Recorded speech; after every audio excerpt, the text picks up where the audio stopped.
Have you ever wanted to give up on us? And if you have, what stopped you? I've never... Tread lightly.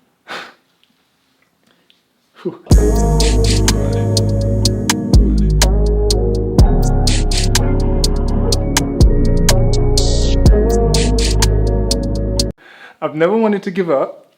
No, like, all jokes aside, I wouldn't say I've ever wanted to give up, but I have thought, is this gonna make it? At the times when I thought I wasn't enough for you, I was like, I would rather just dip out now before I waste your time. And when I was younger, I would say I felt like dreamers needed to be with dreamers. So I was kind of like, do I feel like my dreams are getting put on hold because I have to be real? Or do I need to be with a realist to balance out my dreams just in case they don't happen? And the longer I was with you, because I never wanted to give up on you, because I always saw what an impact you had on my life, I felt like I needed you more than I knew. And the longer we got together, the more I started understanding I have to be real in some aspects, because there's too much on the line to let a dream carry us. So I wouldn't say I just ever wanted to leave, but I did feel like I wasn't going to be able to live up to the man that you needed to be. I feel like a difficult thing that we have to deal with in marriage, especially with us, is having a dreamer and having a realist come together. And a lot of the time there's going to be a lot of headbutting, because I can see things that haven't yet happened, whereas she needs to see things that's definitely going to happen. So some of the stuff that it's hard for me. It's hard for me to be real, and it's hard for her to dream to the same level as me, if that makes sense. So okay, like, that's a Raven. I can see into the future. But it's not necessarily see into the future. I just believe that I know if I put my full effort into something prosperous is going to come out. Okay. And I'm willing to take that leap of faith in order to make it happen. But in the midst of making it happen, there might be a season of no results. Ooh. But not necessarily no results. It's just something is happening that you can't really see. There's development. But it's like with the Polaroids. It's like you got to wait for the picture to see it. Okay. But whilst it's doing, it's slowly resolving. So I feel like I'm in that, Coming to fruition. There you go. And that's how I feel like being a dreamer is about. Like, it's not going to take us, it's not going to be as quick as a Polaroid, but right, it's slowly happening. Yeah, I will say being married to a dreamer is like crazy hard, because I am a realist, and I like to be able to see things like where pen meets paper. I want to be able to read it. I want to be able to know what's going to happen, to be able to, I guess, just, I don't know, see it. I can't deal with like the maybe, the what if. I want to know, like I like stability. Not that you're unstable. It might seem like it, but do you know how I feel? I feel like having a dream and having a realist is like opposites attract, right? Because there's areas where you help me. There's areas where you help me a lot. You have to be real in some instances. But the same way opposites can attract, they can also repel. But if it isn't understood what's happening. So if I'm just constantly dreaming, but there's no fruit in certain stages, then it's going to be that much harder for a realist to see it. But I've got to understand, maybe I need to go an angle where there's going to be some instant results, to where, okay, now you can kind of believe a little bit more and believe a little bit more. And I feel like as a dreamer, sometimes we overcompensate in looking for support, where I need to put it on myself to where if I believe in this dream so much, I have to keep pushing, because I know the results are gonna come, and therefore I know I can catch you at your realist level. Okay. I'm just never like I've never been like a dreamer, right? I was kind of raised kind of poor, so paying your bills, right? That's the reality. So how is this gonna help me to pay my bills? So it's hard to like really look into the future of like having an abundance because you're just so used to making sure you have enough. Does that make sense? Mm-hmm. So because I was raised on just like, okay, do you have enough? Can you pay this? Can you do this? That is hard to look into like what, I don't know, I guess an abundance, right? It's hard to look at that. Like I've never been a window shopper, right? I'm like, if I can't afford it, I'm not going there, right? I'm not going to be like, oh, I dream of the day I can go there. I'm just like, cool, when I have enough money, I'll go there. But if I can't afford it, you ain't gonna catch me in Gucci if I ain't got Gucci money, right? Whereas being married to a dreamer, like literally this man, we went to our house like 20 times before we bought it. Like we went there, we prayed there, and it was just like, okay, Warren, we can't afford it. We won't qualify. Like, I don't want to be here, and that's uncomfortable. Real quick, the story about our house, right? We legit was looking at this house, and I just could not see us not in it, right? I went to this house, I would go upstairs in the model home. You took our friends there. I took everyone there. I said, this is where we're going to stay. And this was 2 years. 2 years of me going to this house consistently, legit joking with people walking into the house, coming to view it. I'm like, hey, take your shoes off at the door. Like, legit, like speaking it into existence and seeing it. And now, we only had one child at the time, and I'm imagining 2 kids. I thought I was going to have a daughter, but got 2 sons. Right. Still 2 Mr. kids, I right? can see the future. Still 2 kids. But now I'm doing things with my 2 kids that I was imagining and picturing through the 2 years that I was visiting this house, and then we got it. Because there's a level of belief that I was operating in, right? And I was just like, I believe if God puts something in your mind, it's for a reason. So I must act on it as if it is so, right? But it's hard to kind of speak that into my wife if I understand, hey, our credit is bad. We don't have, our bank account don't look like we can get this house. We're struggling as it is, right? So how, you know what I'm saying? So if all of these things are happening, I've got to understand, all right, it's not her job to believe in what I see because it's in my mind and not hers. I just have to attack it until she starts believing, right, if he's going this hard for it, it must happen.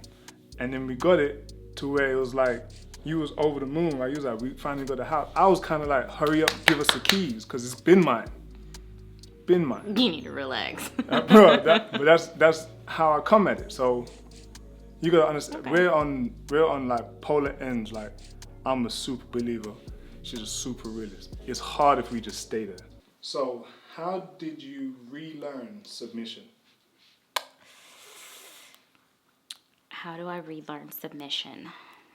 How do I learn submission? Because I was never taught submission. I was raised by just my mom, and she was submitted to herself. So learning submission, how did I learn submission? That's trial and error, right? And then to like church, right? Our church kind of helped me. Seeing other wives submitted kind of helped me learn submission. Seeing other wives submit to their husbands, watching my sister submit to her husband, seeing things that I'm like, dude, but you grown, you can do that. Like, you can do that. But and then still knowing that I shouldn't do that. I should consult with my husband. I should talk to my husband. Yeah, I always picture myself as a mom, never as a married woman. I always picture myself as a single mom because I watched my mom as a single mom. So do you still have your hands on the wheel, or have you let it go? I got my knees on the wheel. So my hands are off the wheel, but my knees are on the wheel because I still want to know where we're going. Right? No? Well, my hands are off the wheel, I guess I can say. I trust you. I trust you. I trust your leadership. Sometimes it takes a lot to trust your leadership, but I trust you. So I guess I'm going to say my hands are off the wheel. not having a dad, but then still having to submit to a man is really difficult, because I feel like I suffered from, I call it independent women syndrome, right? Like, I got it, I can do this. When I met Warren, I was already this, that, and the third. I was in the military, I was in college, I had my own, I was working for my own, so it was... She had it. Okay. She had it. Get out of here. So I felt like I was already just like this woman. So even dating Warren, it was like, okay, I can do bad by myself. I've said that, y'all. I know, cringe. I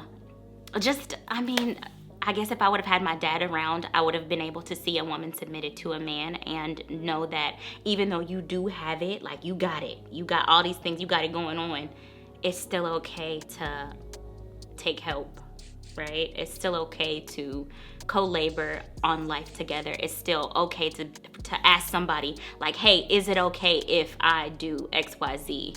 And then you have your friends and your sisters and your family that aren't married, and they're like, oh, you gotta ask him to do that? And I'm like, no, I don't have to ask him. I just want to check with my husband to make sure it's okay. So I feel like there's still that, like, that independent women syndrome. Women, we got it going on. We get help, we get therapy, we get everything, we get degrees, we take care of ourselves. So I feel like the absent father it's not just me. It plagues, a lot of women. And I feel like you just submit to your husband. When we first got together, it was a lot of, like, there was areas that I didn't know I needed to be mature in. I didn't even know how to lead, honestly. So it's kind of like, if I don't know how to lead, how can I expect her to follow? I respect that. And what I will say is that she is responsible for a lot of my growth. Now, I was pretty much sheltered from life. I was sheltered from a lot of hard times. So my mom did a phenomenal job. And at times, you can overhelp, right? So there's a lot of areas that I needed to mature in fast, especially with a strong-willed woman. There's no area for slack. And still being a dreamer at those times, your dreams hold about this much weight. The realism of life holds this much weight. Right. So obviously it had to take a turn to where, I was making poor decisions. I wasn't the leader I would have respected. So I had to change. And since I started focusing on God, really, he started directing my life. And I remember hearing, my focus has to be on God, because if my focus is on Him, just the direction I'm going will be the path that my wife can follow. So ever since that, I started to see the submission level increase. So everything I say, do this, she'll do it. Sorry. What can I do to love you better? To love me better. Yeah. Take your knees off the wheel. Your hands are off the wheel, but you said you're still guiding because you want to know the direction. I feel like, I don't know, at some points, allow my faith to prove itself. In other words, let God prove what He can do. He's done it so many times. So when it's scary, I feel like we haven't really moved on something that we're both afraid of. I feel like we hold back because we're like, hey, whoa. Like I said, there's been a whole lot of improvement, but I feel like we still haven't let God fully take control. So when I say you take your knees off the wheel, me too, but let's do it together. Man, I am just so proud of these two. And the reason I'm so proud of them is they're not just talking about this, they're actually living it. And they actually gave birth to a dream. This is a book that they both authored together. I want you guys to check it out and support y'all. Support, because there's power when we raise up the next generation to be godly. Let's check this out. We did a thing.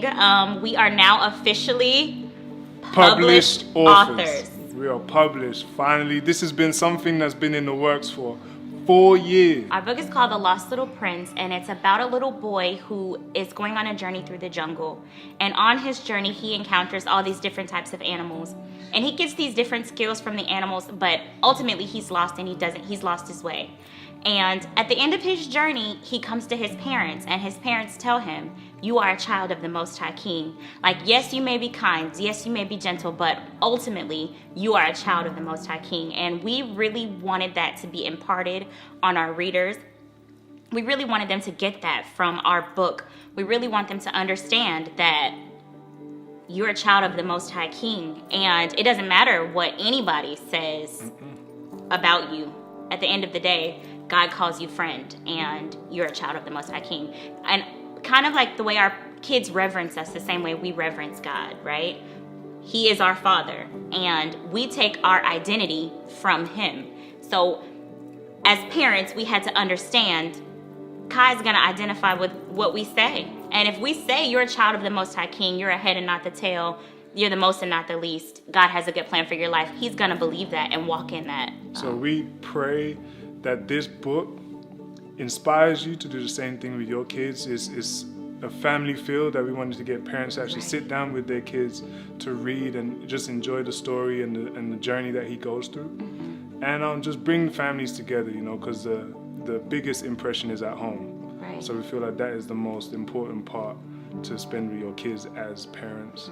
And it's now available on Amazon.com. I really want people, I'm gonna share a quick story with you guys before we close. My sister held my hands in the parking lot and she said, Crystal, make sure you're speaking life over Kai.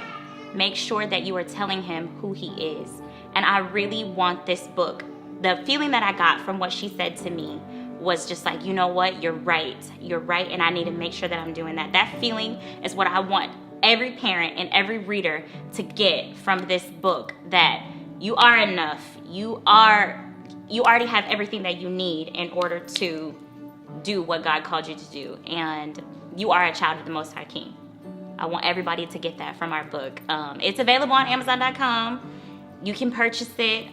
It is an investment.